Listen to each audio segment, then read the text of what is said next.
하나님 아버지, 오늘도 우리의 소원은 주님과 동행하며 사는 것입니다.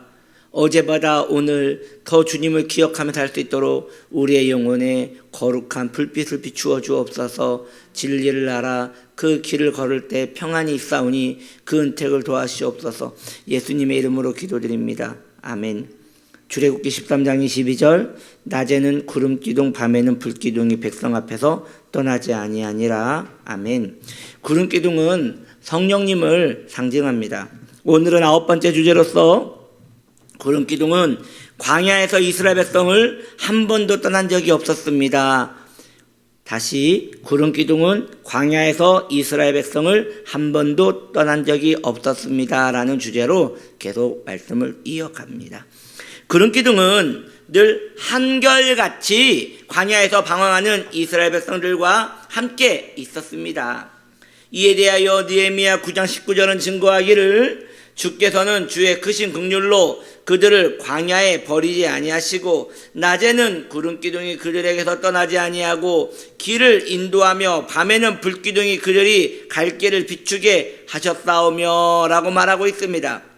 우리가 알다시피 이스라엘 백성은 착한 민족이 아닙니다. 때로 물이 없다고 하나님을 원망했고 모세에게 돌을 들기도 하였으며 금송아지까지 만들어 우상을 숭배했던 사람들입니다. 이스라엘 백성들이 광야에서 하나님을 불평하는 걸 보면 정말 대단합니다.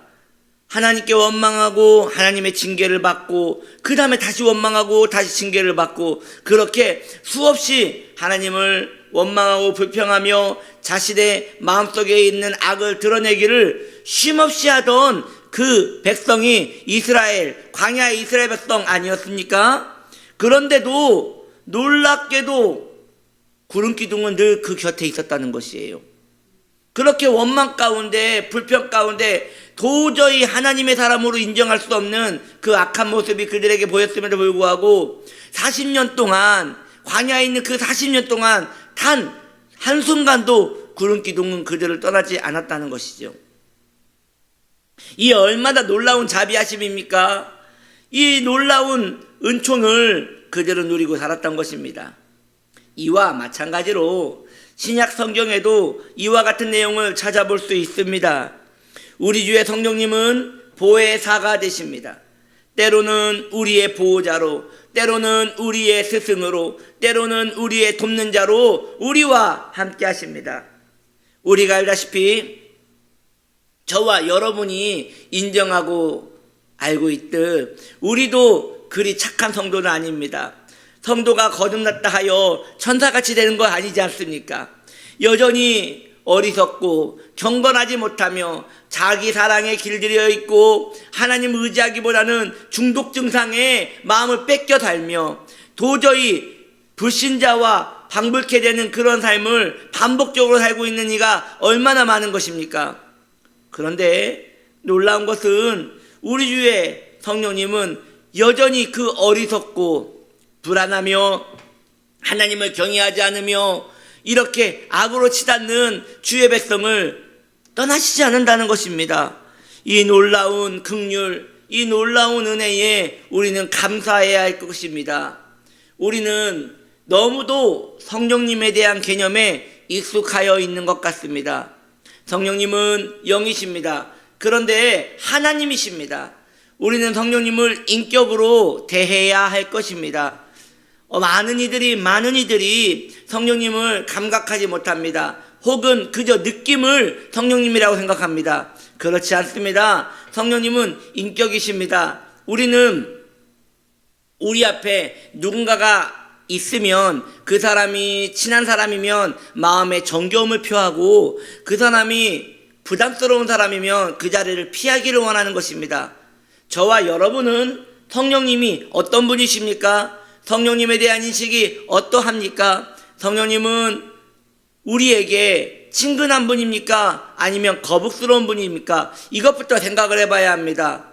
저는 이 둘 중에 하나라도 여러분들이 성령님과의 관계를 맺기를 소망합니다. 왜냐? 많은 이들이 아무것도 느끼지 않기 때문입니다. 성령님을 인격으로 여기지 않기에 성령님을 평안하게 생각하지도 않고 성령님을 거북하게 생각하지 않고 그저 집에 있는 농같이, 집에 있는 서랍장같이, 집에 있는 그저 TV와 같이 늘상 있는 것으로 생각하는 그러한 무감각한 마음을 가지고 있더라는 것이에요. 이것은 성령님에 대한 모독이 아닐 수 없습니다. 우리 생각해 보십시오. 누가 나를 초청했습니다. 그런데 말도 걸지 않습니다.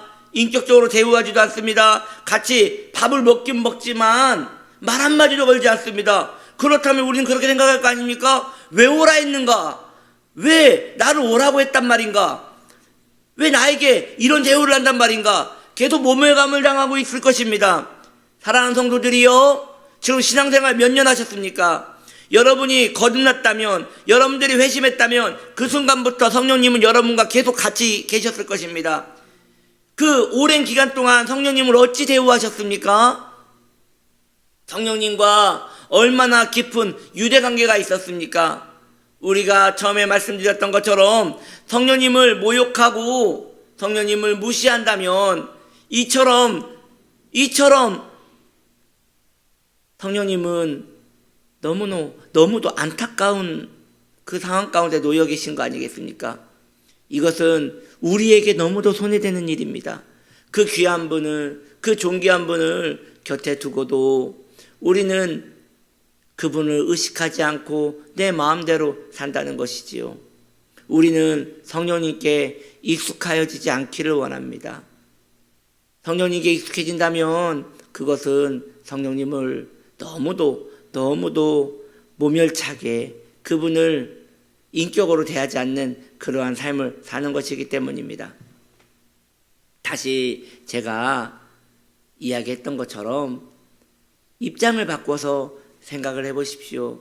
누군가가 나에게 반갑다고 오라고 하여서 같이 식사를 나누는데 말 한마디도 걸지 않고 그저 어색하게 서로 굳어서 이렇게 꾸역꾸역 밥을 먹다가 시간 돼서 헤어진다면 다시는 그 자리에 가고 싶지 않을 것입니다.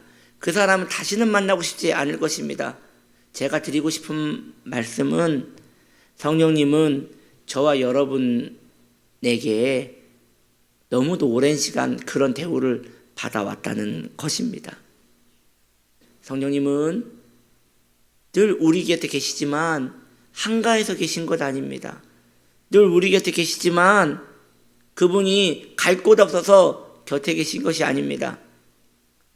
우리 안에 예수 그리스도에 대한 믿음이 있기 때문이며 십자가에 대한 죄속함이 있었기 때문에 성령님이 그것을 증거하시고 그것을 보존케 하시기 위하여 우리 곁에 계시는 것입니다.